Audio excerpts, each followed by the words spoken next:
Hey. Billionaire humiliates maid in front of everyone. You won't believe what happened.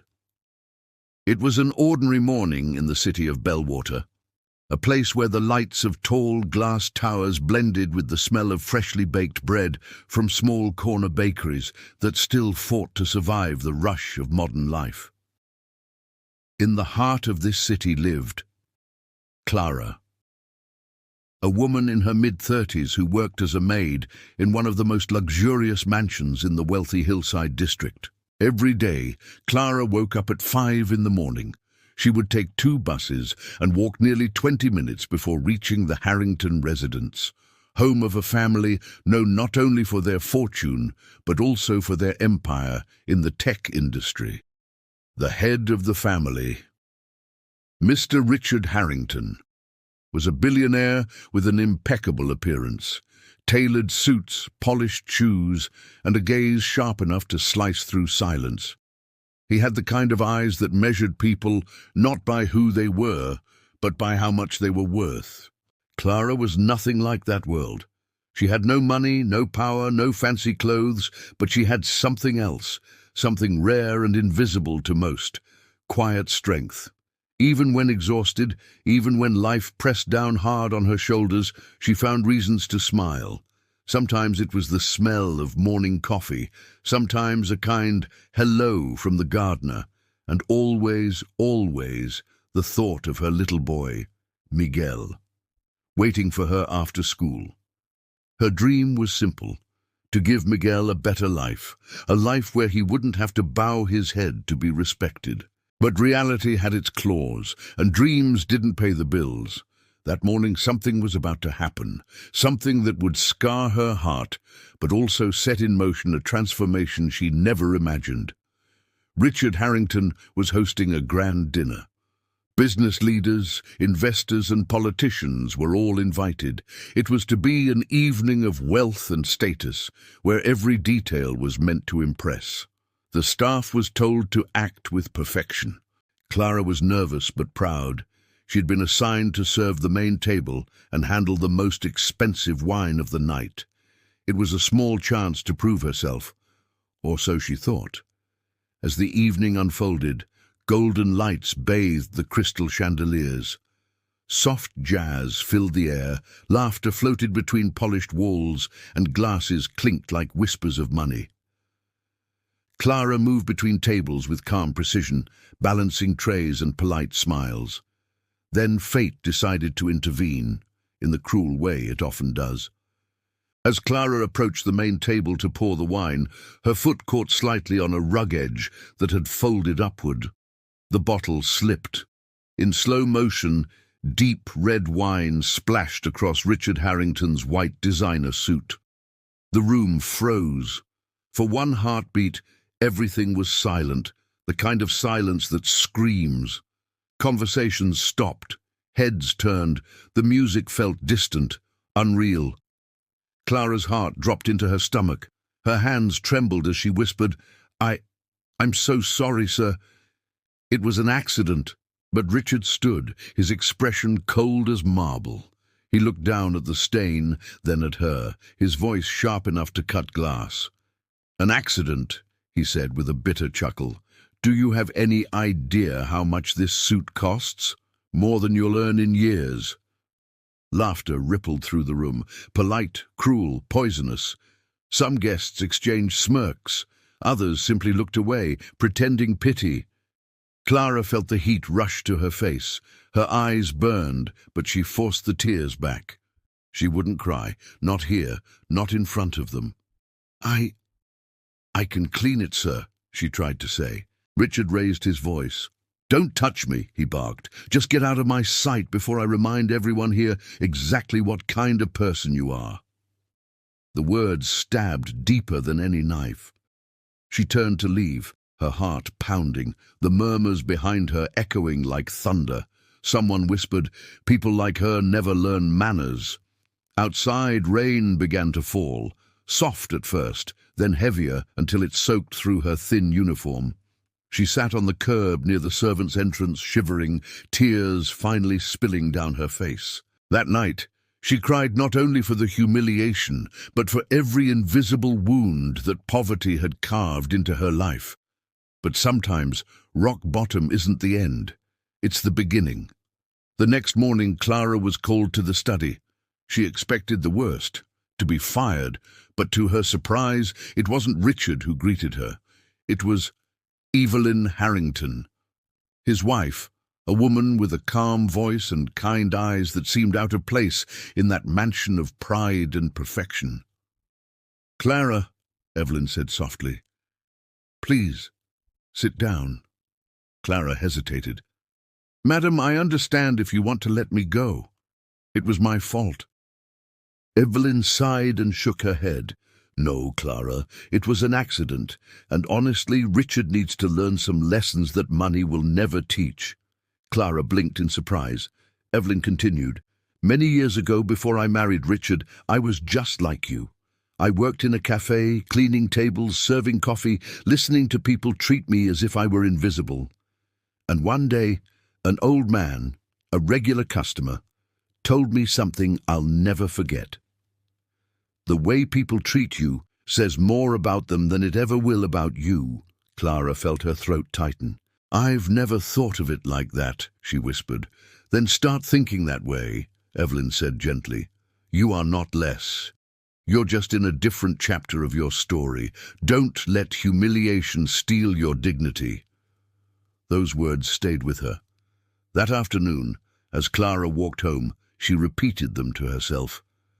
The way people treat you says more about them than about you. For the first time, she realized how long she had been trying to disappear, to be perfect, quiet, invisible enough to avoid judgment. But invisibility wasn't respect. That night, while washing dishes in her small kitchen, she made a decision. She wouldn't let that moment define her. From the next morning onward, she started to change, not in big ways, but in quiet, powerful ones. She woke up at the same time, but before leaving for work, she took a few minutes to write in an old notebook. At the top of one page, she wrote, "Start my own cleaning service."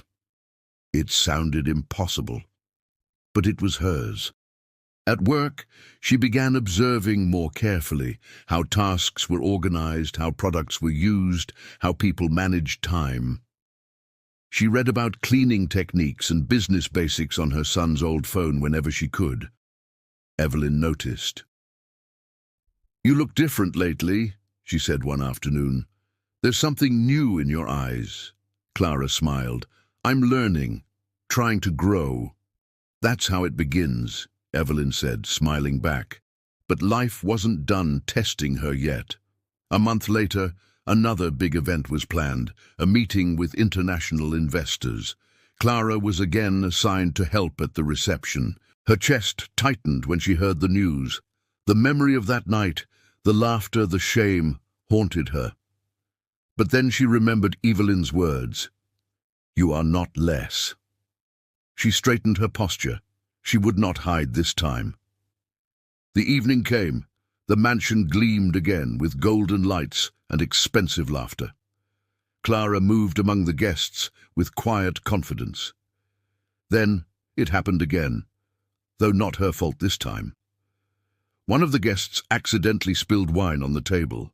Before anyone could react, Richard turned sharply toward her, his voice cold and sarcastic. "Careful, Clara, don't repeat last month's disaster." Laughter rose again, softer this time, but still sharp enough to wound. But Clara didn't flinch. She looked him in the eye, calm, respectful, and said, "Excuse me, sir, but this time it wasn't me. Still, I'll handle it." Silence fell.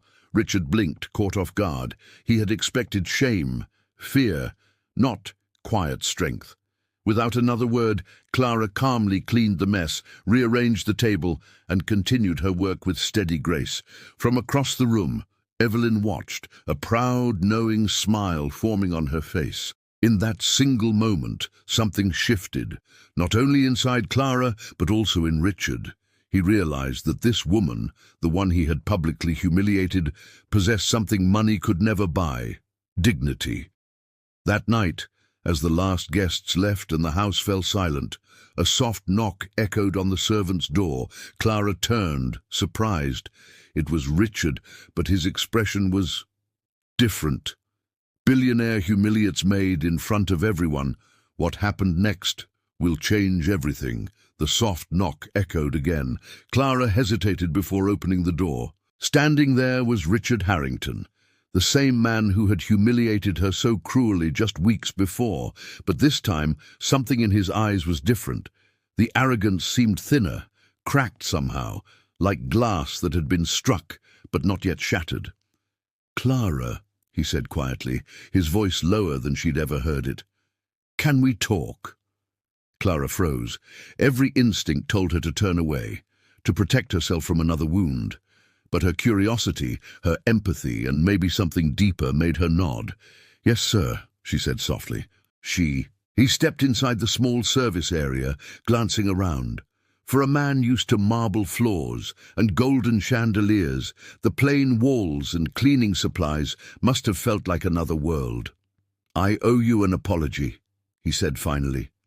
The words didn't sound natural in his mouth, as if he had never practiced them before. Clara looked at him, uncertain. "I was wrong that night," he continued. "What I did was unforgivable. I let my anger and pride speak louder than my decency." Clara remained silent. She didn't want to make it easy for him. Richard sighed. "I've spent my life surrounded by people who only tell me what I want to hear, people who bow to money, not respect. And when I saw your calmness tonight, the way you stood your ground without anger, it made me realize something. You have something I don't." Her brows furrowed slightly. "Something you don't, sir." He nodded. "Grace, dignity, real strength." The silence between them felt heavy, not awkward, but meaningful.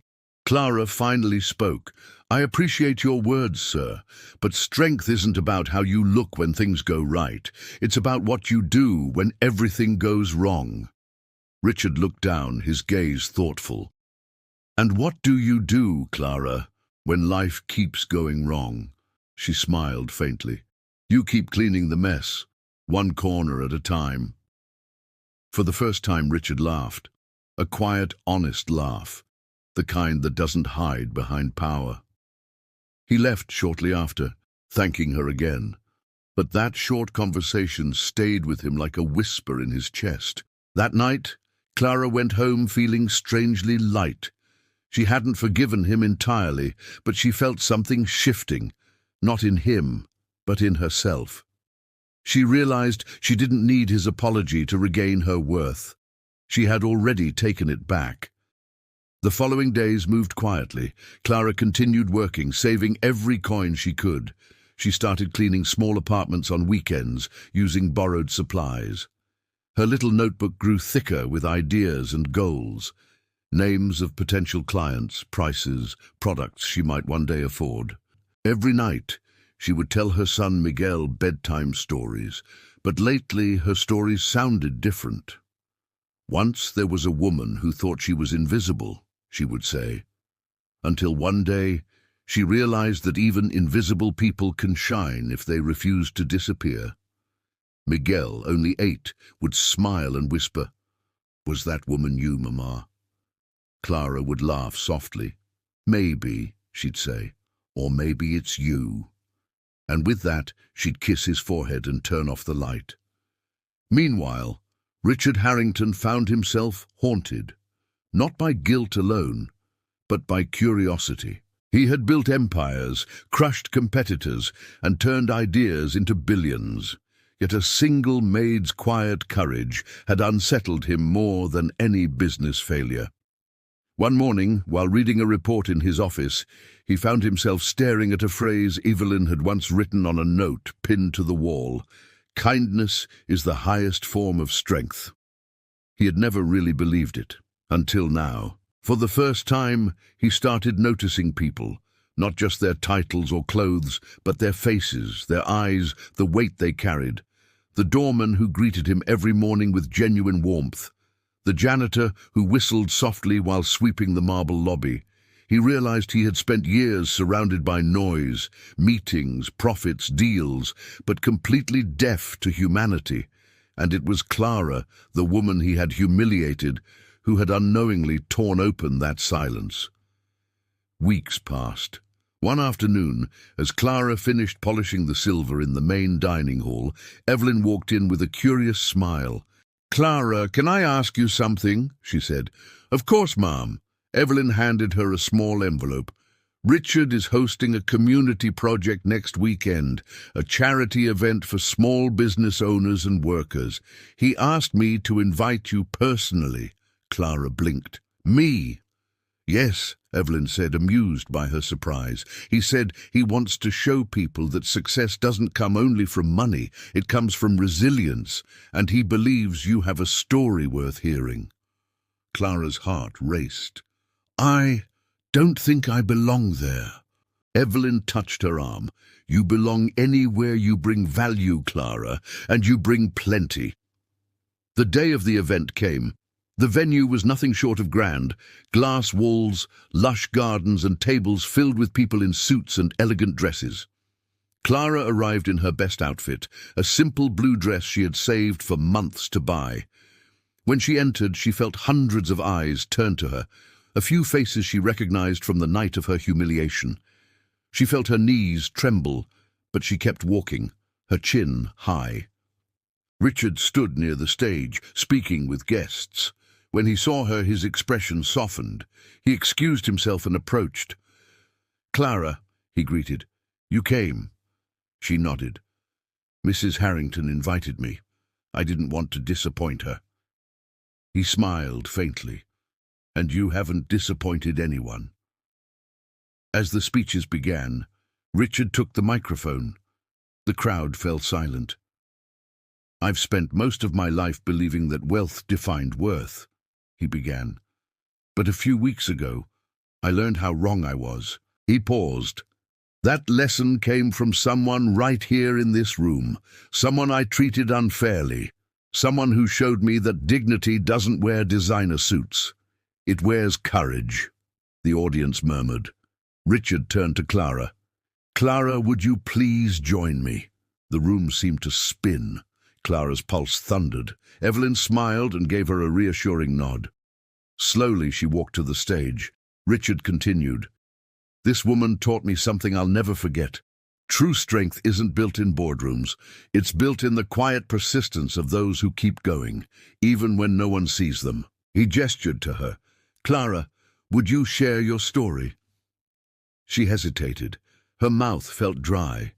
But then she remembered Miguel, her notebook, her long mornings, her tears, and her choice not to be invisible anymore. So she took the microphone. "I don't know much about speeches," she said softly, "but I know about falling down and getting back up. I've been cleaning other people's messes for most of my life. But recently, I learned that we all have our own mess to clean, no matter how rich or poor we are." People smiled, murmured, leaned in. "Sometimes," she continued, "life spills something over you, something unfair, painful, humiliating, and you can choose to cry over the stain or to learn how to remove it. I guess I chose to learn." The room was silent now, not with judgment, but respect. Richard looked at her, and for the first time in his life, he saw not a maid but a teacher. Clara ended her short speech with simple words. "Don't let anyone tell you your value by looking at your paycheck. The measure of a person isn't in what they have, it's in how they rise after falling." The applause that followed wasn't polite. It was real, deep, echoing, emotional. Clara stepped down, trembling but smiling. Evelyn hugged her tightly. "I told you," Evelyn whispered, "you belong anywhere." After the event, several guests approached Clara. A woman offered her contact for a job opportunity. Another asked for her cleaning service number, though she didn't have one yet. That night, when she came home, Miguel was waiting at the door. "How was it, Mama?" he asked eagerly. Clara knelt and hugged him. "It was beautiful, mijo. People actually listened to me." He grinned. "Did you tell them your dream?" She nodded. I did. And maybe it's time to make it real. The next morning, she took another step. She went to the public library, borrowed a book about small businesses, and wrote a new note in her notebook. Clara's cleaning service.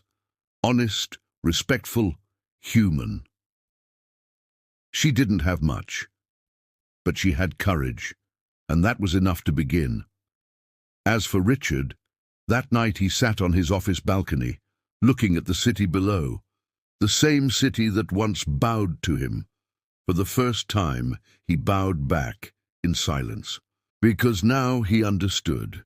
The world doesn't change when the powerful speak. It changes when the humble refuse to stay silent.